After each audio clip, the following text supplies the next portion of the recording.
मेरे प्यारे दोस्तों, आप सभी का स्टडी पॉइंट यूट्यूब चैनल में स्वागत है। मैं अमन सिंह। आज मेरा टॉपिक है केपलर के गति, यानी कि जो केपलर के ग्रहों के गति के नियम हैं, हम उनके बारे में चर्चा करेंगे। तो दोस्तों, केपलर की गति के कितने नियम होते हैं, सबसे बात बड़ी ये होती है। यहाँ से हम बता सकते हैं केपलर के गति के 3 नियम होते हैं दोस्तों। कितने? इसके 3 नियम होते हैं। हम इन 3 नियमों को बिल्कुल आसानी से पढ़ते हैं। ठीक है, ये आपके 3 नियम हो गए। अब 3 नियमों के साथ सबसे पहला नियम होता है कक्षाओं का नियम। कक्षाओं का नियम पहला क्या होता है? कक्षाओं का नियम। और दूसरा होता है क्षेत्रीय चाल का नियम दोस्तों। क्षेत्रीय चाल का नियम। और दोस्तों तीसरा क्या होता है? परिक्रमण काल का नियम।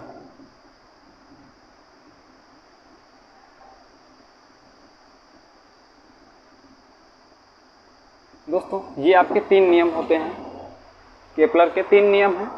पहला है कक्षाओं का नियम, सेकंड है क्षेत्रीय चाल का नियम और तीसरा है परिक्रमण काल का नियम। हम इन 3 नियमों को बिल्कुल आसानी के साथ पढ़ेंगे। ठीक है, तो सबसे पहला नियम उठा देते हैं। इनको नंबर 2 पार्ट पे पढ़ेंगे, 3 नंबर पार्ट में पढ़ेंगे। ठीक है, फर्स्ट में यही पढ़ लेते हैं कक्षाओं का नियम क्या होता है। दोस्तों कक्षाओं का नियम क्या होता है? अब हमें सूर्य जो है चंद्रमा पृथ्वी का उपग्रह है। अब यहीं से आपसे पूछ लेता है पृथ्वी का उपग्रह क्या हो रहता है? पृथ्वी का उपग्रह। उपग्रह क्या है दोस्तों? तो आप बता देंगे चंद्रमा है दोस्तों। क्या? चंद्रमा। पृथ्वी का उपग्रह क्या है? चंद्रमा। जो पृथ्वी होती है वो सूर्य के चारों ओर चक्कर लगाती है दोस्तों। ठीक है, तो यही है कक्षाओं का नियम। कितनी कक्षाएं? देखो सबसे पहला नियम, जो अगर सूर्य दोस्तों यहाँ है, थोड़ा साफ करते हैं। ठीक है, पहला है सूर्य यदि यहाँ है, ये आपका सूर्य हो गया दोस्तों। ये क्या है? ये आपका सूर्य हो गया। ठीक है, और ये पृथ्वी हो गई आपकी। ठीक है, और ये पृथ्वी हो गई। ठीक है दोस्तों, इतनी बात समझ में आ गई। अब हमें बताइए दोस्तों, जो ये न्यूनतम दूरी होती है, ये आप पास में दिख रहा है और ये दूर में दिख रहा है कुछ अंतर है कि नहीं? ये वाला पास में है सूर्य के पृथ्वी, यहाँ पे सूर्य पास में आ जाता है, ये पृथ्वी चक्कर लगाती है, पृथ्वी सूर्य के पास आती है और कभी एक अक्ष पे दूर पे जाती है। लेकिन सूर्य एक निश्चित फोकस पे होता है। सूर्य क्या होता है? सूर्य एक निश्चित फोकस में होता है। ठीक है, तो इसे बोलते हैं दोस्तों उपसौर। इसे बोलते हैं उपसौर। दोस्तों जब पृथ्वी सूर्य के निकट आती है उसे बोलते हैं उपसौर। इसे बोलते हैं अपसौर। अपसौर। दोस्तों अपसौर जो है ये कब हो रहा है? पृथ्वी की अधिकतम दूरी। ये क्या है? अधिकतम दूरी।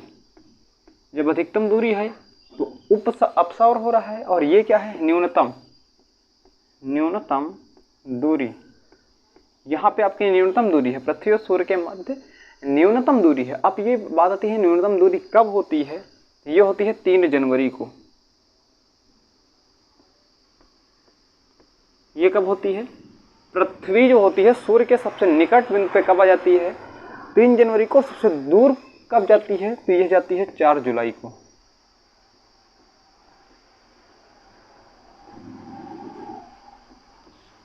चार जुलाई को पृथ्वी सूर्य से बहुत ही अधिकतम दूरी पे होती है, बहुत ही ज़्यादा दूर पे होती है। और सबसे पास कब होती है? 3 जनवरी को होती है दोस्तों।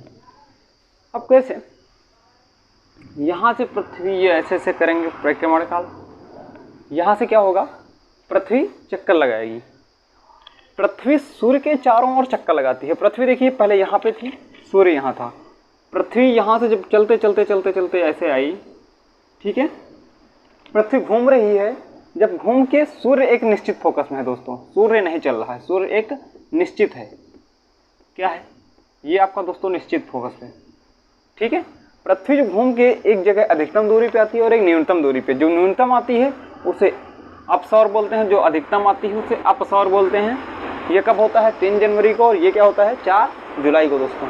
यही है कक्षाओं का नियम दोस्तों, पहला ही यही नियम कहता है जो मैंने आपको समझाया है, यही पहला नियम है, ये फर्स्ट नियम है।